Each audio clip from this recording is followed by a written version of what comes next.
Okay, so I remember doing a video on, I am in the middle of a Borderlands game. The sun's coming in, and I see all this dust on my table. I'm like, oh God, Laren, you just dusted that. That's what this sunlight light is for. I remember telling you about the 3D glasses, how I had a few different pairs, and I showed you how I actually made a set for me, and they're heavy, nice glasses. These are the ones that I told you about, made by Sony.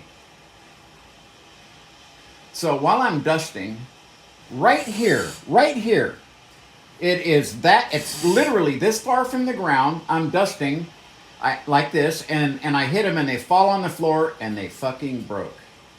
This denotes the last good set where the lenses aren't fucked up for my old lady. She now has a new pair like mine that costs $250. Where the arms aren't designed to break. They break in the same spot every time, exactly right where this bend is at. See if I can do this without it literally falling off. You see that right there where this part joins up right here? It looks like as if it was designed to break right there. Now, these were $100 when 3D came out. Can you imagine having six people in your family trying to watch a 3D movie and the kids had these? I told people, you cannot do this with those glasses. They will break. And people look at me like, what? They think I'm being anal. Yeah, I'm being anal. They're $100. See, I can put my glasses on and off like this. I do it constantly, thousands of times a year. And I can do it with my other 3D glasses. They literally fell 8 or 9 inches onto my bamboo floor. And that's what happened. Right there. See if we can get a good sunlight shot. See that? Meant to break there. Why did they need to make them so fucking skinny and shit and thin right there? I'll tell you why. They did it so they would fucking break. Okay? These are the glasses that we use now. See? Designed to last. Although they cost 3 times as much, it doesn't matter because these are shit. This bag right here, this is full of those glasses with broken arms. These are what I give to the kids. They just set them on their noses. So now I need to find out if I have a spare left arm or not, because so many of them have broken that I have spare arms everywhere. I'm anal about all this too. There's a spare remote. I have a spare everything.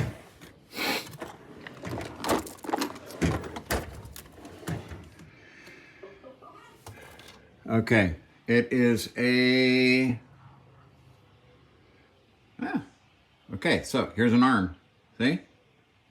And I'll replace it and it will break, but this is what I give the kids when they want to watch. These sets here, here's a set right here, but the lenses are all scratched up. Here's a set. Oh, look, here's another arm, but is it broken? No. Okay, so here's another arm.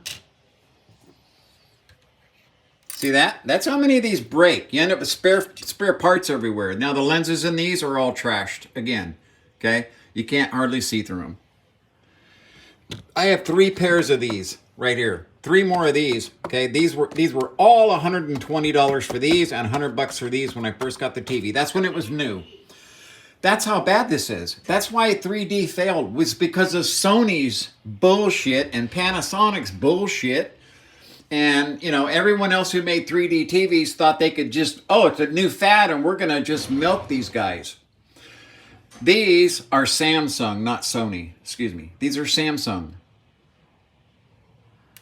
Samsung, factory glasses. This is what came with your TV when you bought them, right here.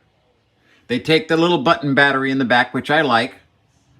Because, you see, once the batteries go bad in these and they won't charge anymore, they're done. You can't get into the batteries. Although I do plan on doing that. This is the set I made for myself that I'm going to replace with this brand new set right here.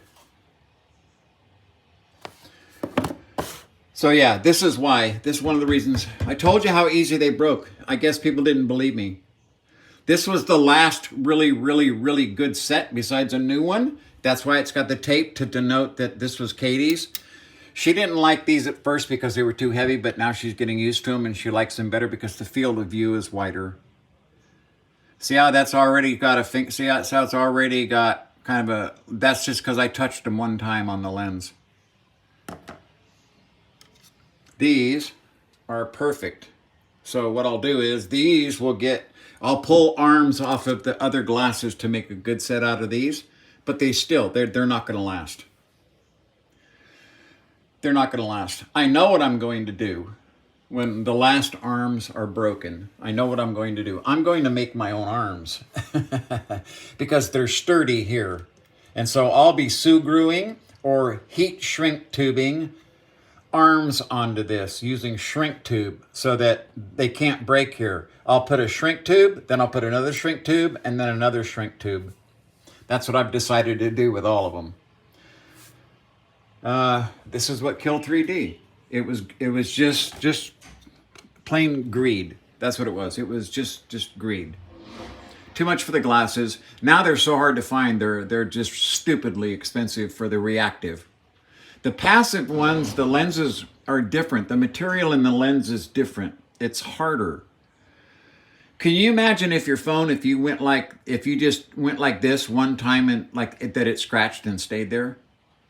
What would your phone look like after a year of kids playing with it? Yeah. So, it sucks. This is what killed 3D right here. It wasn't just the $69.95 for a movie that was $20 or $19 in Blu-ray. And it didn't cost them any more to print out that 3D than it did anything else because of the way it's mostly in your TV and in your glasses. It's not any difficult for them. But they wanted to charge us $40 more per movie. That fucked us. See, it was greed. Otherwise, everyone would still be enjoying probably better 3D, 4K 3D, 8K 3D, active lenses where they've worked out all the, the little. Sometimes you get a little aberration here and there, but not very often. It's way better than the non-reactive setup. When you have a passive 3D, I fucking hated it. So, yeah, I can't believe it. It falls 9 inches and breaks. Thanks. Samsung, you make such a great product.